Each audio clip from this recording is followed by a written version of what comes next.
नमस्ते आप सभी को। आपका स्वागत है मेरे चैनल द दुर्गा टैरो में और मैं हूं आपकी टैरो रीडर वैशाली शर्मा। तो आज की जो कलेक्टिव रीडिंग आई है वो ये है कि देखिए, पहले तो आपको ये समझना होगा कि किसी भी डिसीजन को जब आप लेते हैं तो उसमें आपको हर बार ये लगता है कि पता नहीं कहीं मेरा डिसीजन सही रहेगा या नहीं, है ना, कि कहीं ऐसा ना हो कि बाद में चीज़ें हाथ से निकल जाएं, है ना। तो यहाँ पे आपके लिए देखो गाइडेंस ये आ रहा है कि आप इस समय बहुत ज़्यादा ही अपने फ्यूचर को लेकर एक उसमें हो कि आप कोई रिस्क नहीं लेना चाहते, कुछ गलत डिसीजन नहीं लेना चाहते, है ना। तो इसके लिए पहले आपको ये समझना होगा कि अगर आप कोई फर्म डिसीजन लेना चाहते हो, एक स्ट्रॉन्ग डिसीजन लेना चाहते हैं, तो आपको क्या करना है। आपको पहले ये एक अवेयरनेस होनी चाहिए। अवेयरनेस मतलब सही तरीके की नॉलेज होनी चाहिए, मतलब कि एक क्लियर चीज़ पता होना चाहिए कि आप क्या चाहते हो और क्या नहीं चाहते हो, है ना।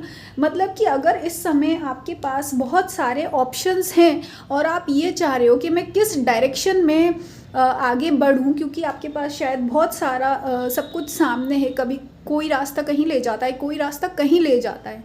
तो आपको यहाँ पे ये समझना होगा कि ऐसी कौन सी चीज़ है जिसके लिए आपको दूसरे पे कहीं ब्लेम ना करना पड़े। मतलब कि देखो ये है कि लाइफ में आप कभी किसी के भरोसे डिसीजन मत लो, किसी पर डिपेंड होकर डिसीजन ना लीजिए, बल्कि जो भी डिसीजन ले रहे हैं तो आप वो डिसीजन ऐसे लीजिए कि हाँ ठीक है कि ये डिसीजन आपने लिया है, आपकी ही जिम्मेदारी है इसको आगे फुलफ़िल करना। अब आप किसी और से शिकायत नहीं कर सकते, या ऐसा नहीं है कि आप ये सोचो कि अरे तुम्हारी वजह से ये हो गया या वो हो गया, है ना।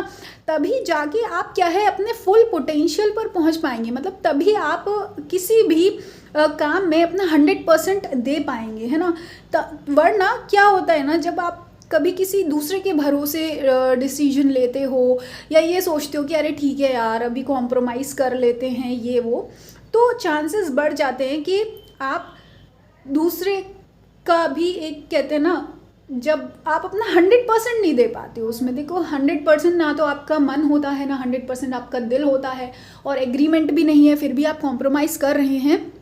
तो उसके बाद क्या होता है, चीज़ें आगे कोशिश है डिनाइल में जाने की। डिनाइल में मतलब आप अपना उतना 100% नहीं दे पाओगे, दिल से उस काम को या उस रिश्ते को पसंद नहीं कर पाओगे, या अपनी खुशी या आपको वो खुशी नहीं मिल पाएगी, फुलफिलमेंट नहीं मिल पाएगी, है ना। तो इस चीज़ से बचने को आपको यहाँ पे यूनिवर्स या देवी माँ गाइड कर रही है। इसके साथ साथ आपको ये भी समझना होगा कि चीज़ें जो है वो मैनिफेस्ट होने में और पूरा फुलफिलमेंट में आने में थोड़ा पेशेंस लगता है ना। हो सकता है कि अभी आप क्या है, थोड़ा आपकी जो एनर्जी है या आप अपनी लाइफ के उस पड़ाव में हैं कि जहाँ आपको लग रहा है कि आपने एफर्ट्स तो बहुत डाले हैं, आप काफ़ी सालों से मेहनत करते आ रहे हो कंटिन्यूस, लेकिन आपको ऐसा लग रहा है कि चीज़ें अभी आपको भ्रमित कर रही होंगी। मतलब आपको ऐसा लग रहा होगा कि आपने गलत रास्ता चुन लिया, या आपने कुछ गलत चॉइस बना दी, या ये डाउनफॉल है, या कहते हैं ना नेगेटिव जो विचार आ रहे हैं वो आ रहे हैं।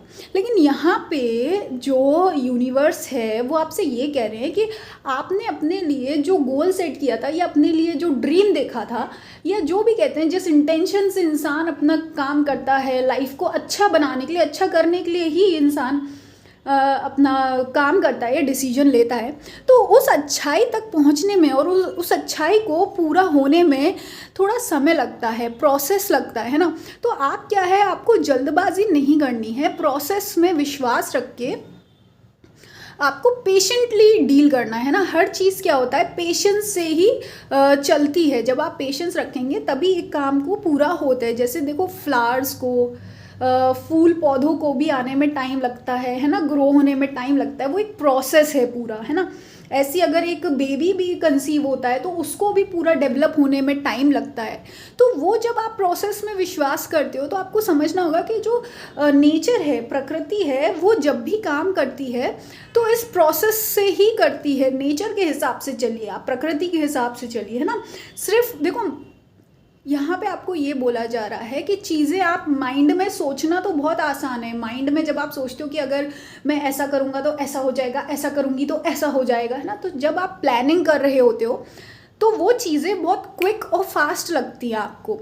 लेकिन यहाँ पे क्या है, जब वो चीज़ रियलिटी में हो रही होती है तो उसमें क्या है, टाइम लगता है, प्रोसेस होता है, टाइम एनर्जी लगती है ना। तो आपको क्या करना है, ठीक है, माइंड में आपने जो सोचा वैसा ही हो रहा है, पर पेशेंस आपको लगेगा बाहर की चीज़ों को बदलने और सुधरने में। बाकी आपको ये भी यहाँ पे गौर करने की ज़रूरत है कि प्रोसेस क्या होता है।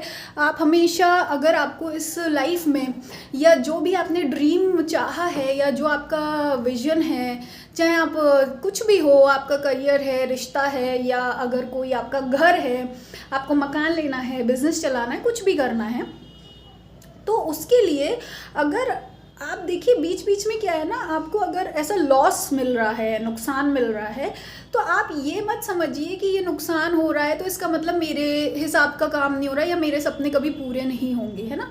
तो ऐसा आपको नहीं सोचना है, क्योंकि ये भी जो है ये आपकी जर्नी का पार्ट है और आप कॉन्स्टेंटली आगे बढ़ रहे हैं। आप यकीन करिए, अभी में भी मुझे ऐसा लगता है बहुत सारे ऐसे लोग हैं जिनको ऐसा लग रहा है कि चीज़ें आपके लिए आगे नहीं बढ़ रही हैं, लेकिन आपको यहाँ पे ये एक टैरो रीडिंग आपको विश्वास दिलाने आई है कि आप जो एफर्ट्स लगा रहे हो ना, और जिस तरीके से आपने अपना सफ़र तय किया है, और जितनी खूबसूरती से मेहनत करी और जितने स्पीड से आपने मेहनत करी, मुझे ऐसा लगता है कि आपने बहुत ईमानदारी से मेहनत करी है और आपने कंपैरेटिवली ज़्यादा कम समय में ज़्यादा काम किया है, ज़्यादा कुछ अचीव किया है ना। शायद अपनी खुद की पर्सनल ग्रोथ में या मनी वाइज या रिश्तों के वाइज जो भी है ना। तो आपको क्या है, ये यहाँ पे बताने आ रहे हैं कि आपने जो भी एफर्ट्स लगाए हैं, कम समय में ज़्यादा लगाए हैं, जो भी किया है वो आपके वेस्ट नहीं गए हैं। इस बात की आप तसल्ली रखिए, है ना। आपकी कुछ भी चीज़ें वेस्ट नहीं गई हैं। आपको उसका जो फ्रूट्स हैं वो आपको ज़रूर देखने मिलेंगे। आपको ज़रूर अपने कर्मों का जो भी मेहनत है उसका फल मिलेगा, पर आपको क्या है, चीज़ों को टाइम देना होगा। और कुछ भी चीज़ को